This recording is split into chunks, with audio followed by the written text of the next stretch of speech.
Hey y'all, it's Leslie with Follow the Petals. Today I'm transforming my laundry room into an indoor seed starting space. I've never started seeds indoors before, so I'm excited to see how this will go. With a budget of $75, I was able to get seeds, soil, grow lights, and trays. I'll link all the things in the description. Now that I've got this space clear, I can install these grow lights underneath my bottom shelf. A total of 4 lights came in this package, which should span my available space just perfectly. So, time to get started hanging them up. Okay, so hopefully you can see. I got my glasses on so I can see what I'm doing a little bit better. But these are the light strips, and I'm just gonna hang them underneath. So like 1, 2, 3, and then 4, and I'll probably put 2 in between these brackets.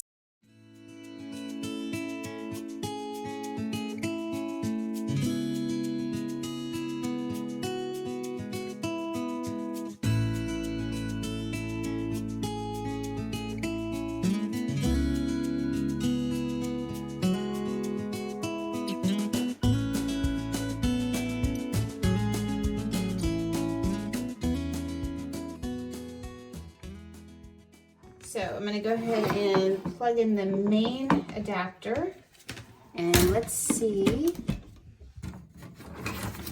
what I get. So everything's plugged in.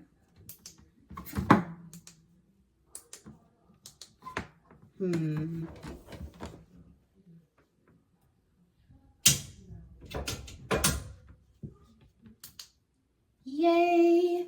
Okay, so breaker needed to be turned on, but wow, this is a lot of light, and it's actually really pretty. Isn't that pretty? So now that I know that everything's working, I'm going to go ahead and get it taped up.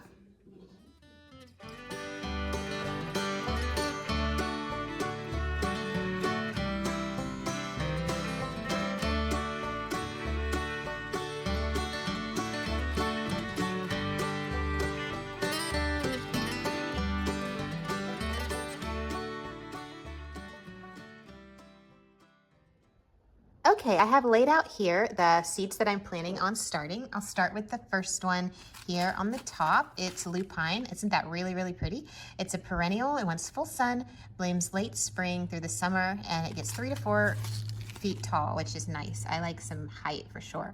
Now I'm going to start these inside. It says about 6 to 8 weeks before average last frost date, which it is early February, and our last frost date is around March 20th, I believe. So about on target there. So these are Lupine. Looking forward to seeing how those turn out. And then I have some Alyssum. I usually buy the Proven Winners Sweet Alyssum, which does amazing, but I saw this and thought I would give it a go. This is an annual. It's like a ground cover. Wants full sun to part shade. It's pretty short, only 4 inches tall and about 6 to 12 inches wide. Now it says on the back, to start it inside, we want to do that about 4 to 6 weeks before the average last frost date. It wants a good pinch of seeds, 20 to 30 seeds every 6 inches. So quite a few seeds in each cell that I'll sprinkle in there. I also have this other variety, I'll pop down here, this other variety of Alyssum, Sweet Alyssum. This is Tiny Tim. So this one was called Rosie O'Day, and this one is Tiny Tim. It looks like it's a little bit shorter than the Rosie O'Day, which is fine, and wide, 6 to 12 inches wide. On the back, looks like we're going to sprinkle a few seeds in each cell 4 to 6 weeks before the last frost date. So, sounds good there. So I have 4 Sweet Alyssums because I'm planning on using those quite a bit in my front garden bed. And then up here for a summer plant, which I will wait a little bit on planting these up, but I'll show you anyway. They are Zinnias, the Senora Zinnias. Annual, that one's full sun, blooms summer to frost, 32 to 40 inches tall. So that's a pretty good height on it. And it wants to be started 4 to 6 weeks before your average last frost date. Nope, I can go ahead and start this also. And then I can transplant it outdoors after the last frost. So that should be really nice. And then the last thing that I have over here are bunny tails, which I've never seen these in person that I know of.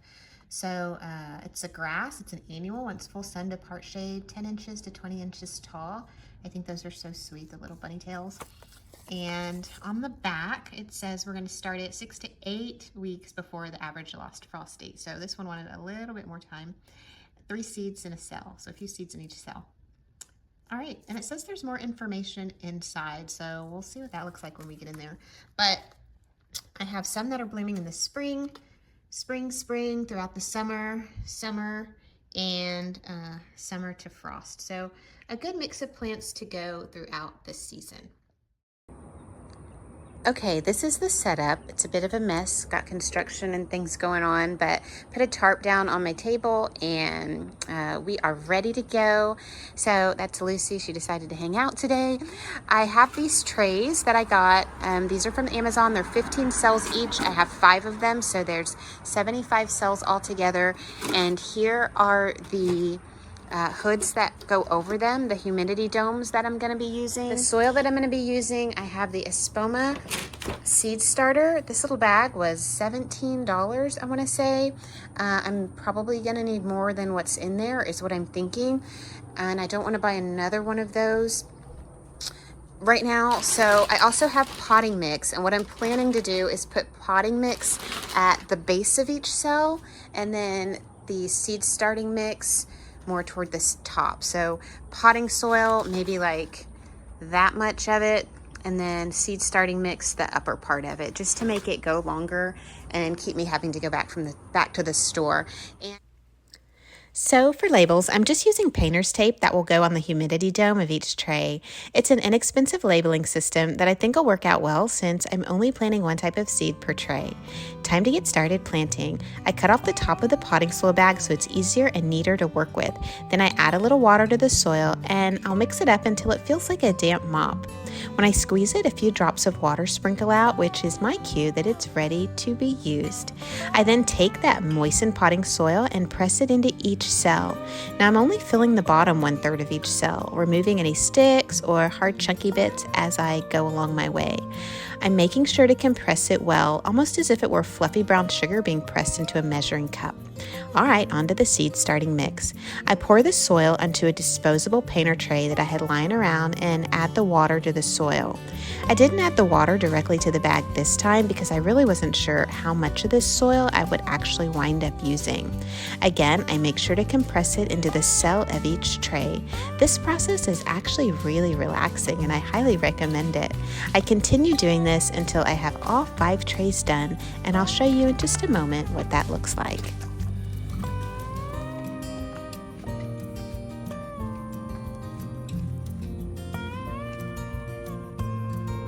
All right, so these are the 5 trays ready to go. There are their hoods over there. Whichever one I'm not currently planting up, I'll go ahead and put the hood on so that it'll, the soil will stay moist while I'm working on another tray.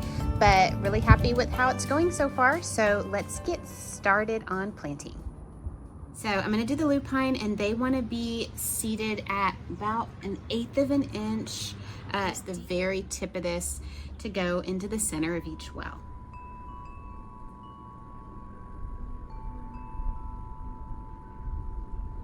There's that one that's germinated already. I don't know if you can see the little sprout there, but yeah, so I'm gonna put that one here. And I'll put 2 others in each well.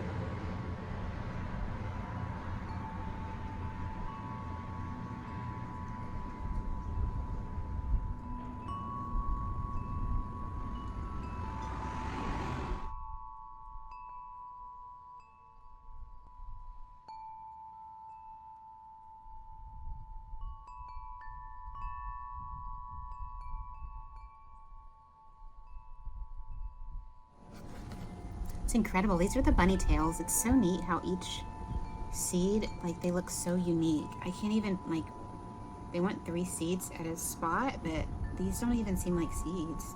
They seem like little pieces of wheat. So I'm just gonna do a pinch and see what happens.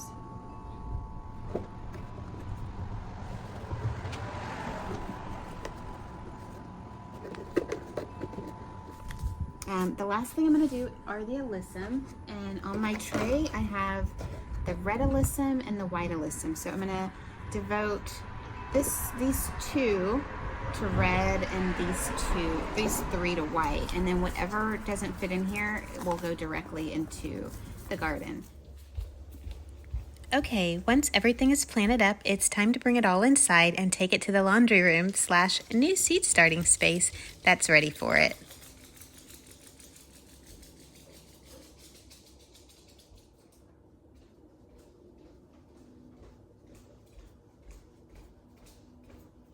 Okay, so I got everything in here. I'm just going to turn on the grow lights, get all this arranged, and then we should be good to go. The only issue that I've had is the electric on this back wall has decided to go out, which it's done in the past before, but I just haven't used this plug in a while. And it's also not working on the other side of the laundry room. So until I can get that sorted out, I will plug the lights into an extension cord, run it out the door and to the hallway. So that's the makeshift for right now. So let's get everything put out.